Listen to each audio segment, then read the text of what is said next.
This story is about my mom, who was a member of a so-called religious group.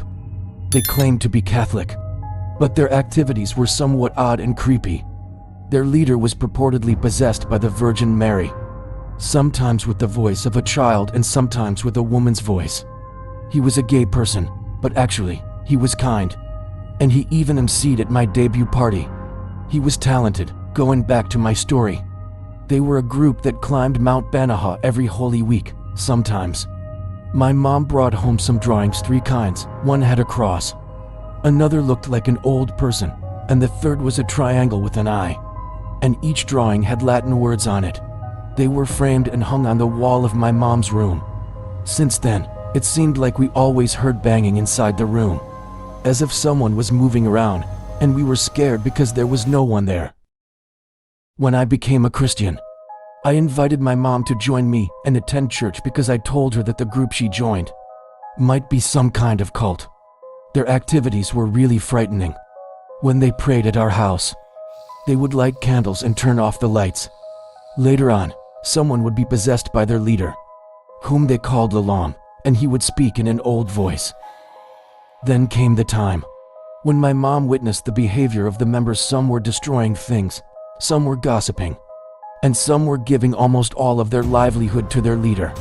That's why my mom decided to voluntarily leave the group.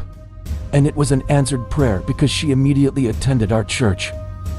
Some of their members became family friends, so I don't have any bad attitude toward the group, except for their activities. That's why we removed and set aside the framed drawings with Latin words, and the strange movements inside the room disappeared. I don't mean any disrespect to the people of Quezon, because my father grew up in Lucena. I just want to share an experience that happened to both my mom and dad when they went to Malban to visit my relatives in the Sampaloc area of Quezon, on the outskirts of Malban. There's a story about a woman who appears on the road. According to an urban legend, there was a truck carrying logs that passed through that area. The driver supposedly saw a woman sitting on top of the logs at the back. I mentioned that because something similar happened to my parents, and I don't know why those kinds of elements seemed prevalent years ago. They were on their way back to Manila, convoying with another vehicle. The road in the area was rough, so they were driving carefully. My mom noticed that they were getting far behind the other vehicle ahead. She asked my dad why he was driving so slowly. He said it was because their car seemed to be heavy, and no matter how much he pressed the gas, it wouldn't move quickly. Then, there was a strong smell of flowers that filled the inside of the car. They didn't speak at first, because they both didn't want to scare each other, but they both felt like someone was sitting in the back seat. My dad even refused to look in the rearview mirror, because he was afraid of what he might see. My mom pretended to ask my dad about the flowers in the forest. Both of them knew they had a companion. The smell lasted from Sampaloc until they reached Pagsanan. When they arrived at that part of Laguna, it felt like their passenger got off, and the smell of flowers disappeared. I apologized to the locals of the area. Every location has its stories. I'm eager to share because our family has had numerous paranormal experiences.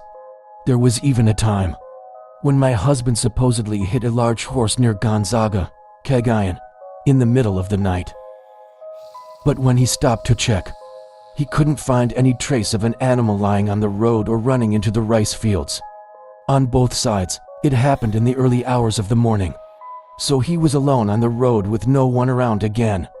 Safe travels to those who will be going home this Holy Week. During Holy Week, I'll share a story with you.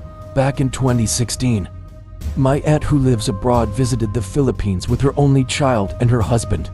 Since we hadn't seen them for a long time, my cousins and I decided to have a sleepover at their house. Coincidentally, there was a power interruption in our area that night, and because of the intense heat, we couldn't sleep, so we decided to hang out by the front door. We were chatting about our antics when suddenly we heard the cry of a Tiyanak. Yes, a Tiyanak. I swear, you know the movie Tiyanak, it was like that.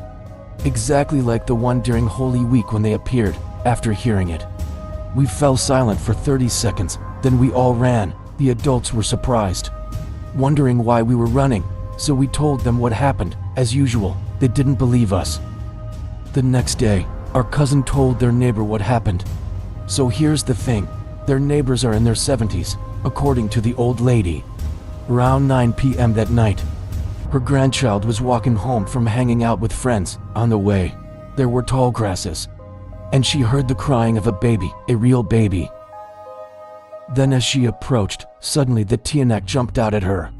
She ran. Luckily she was close to their house. She knocked and knocked until her grandmother opened the door, and the Tianak was still there at the gate. When she entered, her grandmother closed the door. They were so scared that day. They closed all the windows and every possible entrance. She even mentioned that various other supernatural entities appeared there, because it used to be a dumping ground for murder victims. All sorts of elements were there, so it's not surprising at all. This story is short, but I don't know where to begin. By the way, this is based on what my mom and aunt experienced just before Holy Week. They went to Bonus near Tracé Martyrs Market and SM Tracé to buy a new cabinet and other household items they needed. They said only my mom and aunt went together. It was already evening, and they hired a tricycle to go home instead of taking a jeep because the cabinet was quite large. When they were on the bridge heading home, the tricycle driver suddenly slammed on the brakes and shouted. The tricycle driver suddenly saw a man standing in the middle of the road on a motorcycle. According to the tricycle driver, he said, "Hey, man, don't stop in the middle of the road, move aside." As my mom and aunt recounted, the man was looking down and didn't move or look at them. He didn't speak or apologize, nothing at all. He was riding a motorcycle alone and looking down, while in the middle of the road. They were all surprised in the tricycle, because there were no other vehicles with them on the bridge, and it was somewhat quiet. It seemed like they were the only vehicle that passed by, and there was the man on the motorcycle blocking the way. After they passed by, they didn't look back at the man. The back of the tricycle was covered to see if he was still there on the bridge. My dad said it might be a bad spirit or maybe a ghost. My mom and aunt couldn't say if it was a person or a ghost or whatever, but they were glad that the tricycle they were in stopped quickly, and they got home safely. I don't know, have there been many accidents on the Tracé Bridge?